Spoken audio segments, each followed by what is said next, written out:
তো যাই হোক, আচ্ছা এই মুহূর্তে আমরা আমাদের এই এসডিএফ সরোজদেবী ফাউন্ডেশনের যে আমাদের যে মহিলা স্বচ্ছতার যে অভিযানের যে র্যালি শুরু হলো, সেই মানে শুরু থেকে আজ শেষ হলো, এই শেষের মুহূর্তে আমরা পেয়েছি একজন খুব ভালো মানুষকে পেয়েছি, খুব ভালো ব্যক্তিত্বকে পেয়েছি। তো আমি ওনাকে আমরা আমাদের এই কিশোরের পক্ষ থেকে, সরোজদেবী ফাউন্ডেশনের পক্ষ থেকে আমরা ওনাকে একটু ছোট্ট পুষ্পস্তবক এবং উত্তরীয় দিয়ে আমরা ওনাকে বরণ করে নিচ্ছি।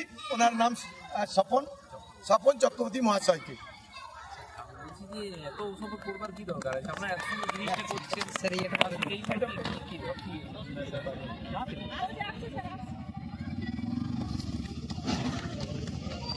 তো স্যার আপনি একটু কিছু বলেন আপনার অভিজ্ঞতা। রবীন্দ্রনাথ বলেছিলেন যে চারিদিক হতে বিন্দু বিন্দু অমর জীবন করি আহরণ, আপনার মাঝে আপনারে আমি পূর্ণ দেখিব কবে। এই যে আপনারা বিন্দু বিন্দু একটু কর্মসূচি গ্রহণ করছেন, এটা মহিলা স্বনির্ভরতা, যেমন মানুষের দিকে চিনি, এনাদিকে চিনি একটু একটু করে। তো এরা যেমন মহিলা স্বনির্ভরতা, সেই সঙ্গে স্বনির্ভরতার সাথে সাথে মহিলাদের যে স্বাস্থ্য বিষয়ে তারা যাতে সচেতন হয়, তাদের রোগগুলিকে যেন সচেতন হয়, রোগগুলি নির্মূলের ব্যবস্থা করতে পারে।